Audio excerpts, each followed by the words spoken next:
क्या आप जानते हैं हिंदू धर्म के कुछ अस्त्र ऐसे थे जो पूरी सृष्टि को पल भर में समाप्त कर सकते थे। आज जानिए 10 सबसे खतरनाक दिव्य अस्त्र। हिंदू धर्म में अस्त्र शस्त्र केवल युद्ध के साधन नहीं थे, वे ब्रह्मांडी शक्तियों, दिव्य आशीर्वाद और असीम शक्ति के प्रतीक थे। इन शस्त्रों का निर्माण देवलोक में हुआ था और इन्हें देवताओं, ऋषियों और महान योद्धाओं द्वारा धारण किया गया। इन दिव्य अस्त्रों ने न केवल युद्धों का परिणाम तय किया बल्कि पूरे संसार के भाग्य को भी आकार दिया। आज हम आपको हिंदू धर्म के 10 सबसे शक्तिशाली अस्त्र शस्त्रों से परिचित कराएंगे। इनके उत्पत्ति की कहानियां, महान योद्धाओं द्वारा इनका उपयोग। ये अस्त्र केवल विनाश के प्रतीक नहीं है बल्कि धर्म और अधर्म के बीच संतुलन बनाए रखने वाले दिव्य साधन भी हैं। नंबर 10, वासवी शक्ति। वासवी शक्ति एक ऐसा दिव्य अस्त्र जो केवल इंद्र जैसे देवताओं के लिए ही बना था। इसका प्रहार केवल दुश्मन के अंत को सुनिश्चित करता था। इसकी शक्ति इतनी भयावह थी कि इसे रोकने का कोई तरीका नहीं था। महाभारत के युद्ध में जब कर्ण को ये दिव्य अस्त्र इंद्र द्वारा दिया गया तो ये स्पष्ट था कि ये उन कुछ गिने चुने अस्त्रों में से एक था जो अर्जुन का अंत कर सकते थे। लेकिन शर्त थी, इसका केवल एक बार ही उपयोग किया जा सकता था। कर्ण ने इसे अर्जुन के लिए बचा कर रखा क्योंकि वो जानता था कि वासवी शक्ति अर्जुन जैसे महान धनुर्धर को भी हरा सकती है। लेकिन कहानी ने उस रात एक अलग मोड़ लिया। घटोत्कच, भीम का राक्षस पुत्र, अपनी शक्ति से कौरव सेना को तबाह कर रहा था। कर्ण के पास कोई और विकल्प नहीं बचा। उसने वासवी शक्ति का उपयोग किया और ये दिव्य भाला आकाश में चमकते हुए घटोत्कच को भेद गया। इसका उपयोग घटोत्कच पर करने के बाद कर्ण अर्जुन से लड़ने के लिए सबसे शक्तिशाली अस्त्र से वंचित हो गया। नंबर 9, ब्रह्मास्त्र। इसे स्वयं सृष्टिकर्ता भगवान ब्रह्मा ने बनाया था। इसकी शक्ति अजय थी। ये केवल अपने लक्ष्य को नहीं बल्कि उसके चारों ओर की हर चीज को नष्ट कर सकता था। इसे चलाने का निर्णय केवल तभी लिया जाता जब हर उम्मीद खत्म हो चुकी होती। इसे प्राप्त करने के लिए वर्षों की तपस्या और एकाग्रता की आवश्यकता होती थी। जहाँ ये गिरता वहाँ नदियाँ सूख जाती, भूमि जल जाती और जीवन का हर चिन्ह समाप्त हो जाता। महर्षि विश्वामित्र पहले व्यक्तियों में से एक थे जिन्होंने इस अस्त्र का उपयोग किया। महाभारत में अर्जुन और उनके गुरु द्रोणाचार्य के पास इसका ज्ञान था, लेकिन इसे चलाने के नियम सख्त थे। इसे क्रोध या आवेश में इस्तेमाल करना वर्जित था। नंबर 8,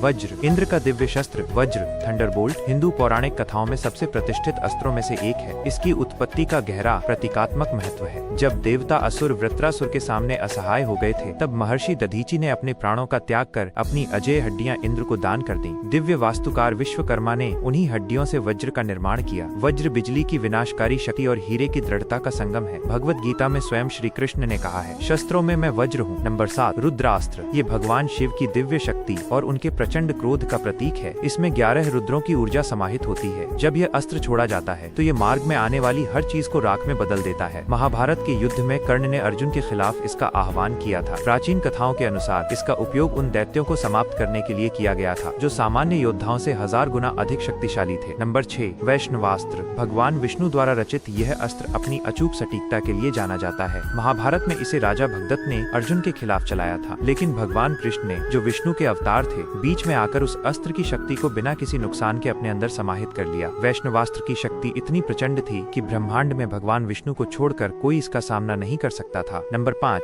ब्रह्मशिर अस्त्र। विनाश का परम शिखर ब्रह्मशिर अस्त्र। इसे ब्रह्मास्त्र से 4 गुना अधिक शक्तिशाली माना गया है। यह भयानक अग्नि तूफान उत्पन्न करता है जो आकाश को जलते उल्का पिंडों से भर देता है। ये भूमि को 50 ब्रह्म वर्षों तक जीवन रहित कर सकता है। महाभारत में अर्जुन और अश्वत्थामा ने इसे एक दूसरे के खिलाफ चलाया था, जिससे पृथ्वी कांप उठी थी। अर्जुन ने इसे वापस ले लिया, लेकिन अश्वत्थामा ने इसे अभिमन्यु की पत्नी उत्तरा के गर्भ की ओर मोड़ दिया था, जहां कृष्ण ने परीक्षित की रक्षा की। नंबर 4, नारायणास्त्र। भगवान नारायण का ये अस्त्र एक साथ लाखों तीर और मिसाइलें छोड़ सकता है। इसकी विशेषता ये थी कि इसका प्रतिरोध करने पर इसकी शक्ति और बढ़ जाती थी। अश्वत्थामा ने पांडवों के खिलाफ इसका उपयोग किया था। भगवान कृष्ण ने पांडव सेना को अपने हथियार गिराने और नारायणास्त्र के सामने पूर्ण आत्मसमर्पण करने की सलाह दी। जैसे ही उन्होंने समर्पण किया, अस्त्र शांत हो गया। नंबर 3, पाशुपतास्त्र। भगवान शिव द्वारा प्रदान किया गया यह अस्त्र संपूर्ण सृष्टि को नष्ट करने में सक्षम है। इसे मन, आँखों, शब्दों या धनुष के माध्यम से छोड़ा जा सकता था। अर्जुन ने इसे पाने के लिए हिमालय में कठोर तपस्या की थी। हालांकि इसकी विनाशकारी क्षमता के कारण अर्जुन ने कुरुक्षेत्र युद्ध में इसका उपयोग कभी नहीं किया, क्योंकि इसे कमजोर शत्रुओं पर चलाना वर्जित था। नंबर 2, सुदर्शन चक्र। भगवान विष्णु का परम अस्त्र जिसमें 108 तेज धार वाली धारियां होती हैं। ये अत्यधिक गति से चलता है और लाखों योजन की दूरी पलक झपकते तय कर लेता है। एक बार छोड़े जाने पर इसे केवल भगवान विष्णु ही रोक सकते हैं। भगवान कृष्ण ने शिशुपाल का वध करने के लिए इसका उपयोग किया था। ये सुनिश्चित करता है कि अधर्म का नाश हो और धर्म की विजय हो। नंबर 1, त्रिशूल। हिंदू पौराणिक कथाओं में त्रिशूल सबसे शक्तिशाली अस्त्र माना जाता है जो भगवान शिव से जुड़ा है। इसके 3 भाग सत्व, रजस और तमस गुणों का प्रतिनिधित्व करते हैं। यह सृजन, पालन और संहार के संतुलन का प्रतीक है। जब शिव अपना त्रिशूल उठाते हैं तो ब्रह्मांड की कोई भी शक्ति इसे झेल नहीं सकती। यह बुराई और अज्ञानता के पूर्ण संहार का प्रतीक है। अगर आपको ऐसी रहस्यमयी कथाएं पसंद हैं तो चैनल को अभी अभी सब्सक्राइब करें क्योंकि अगली कहानी और भी खतरनाक है।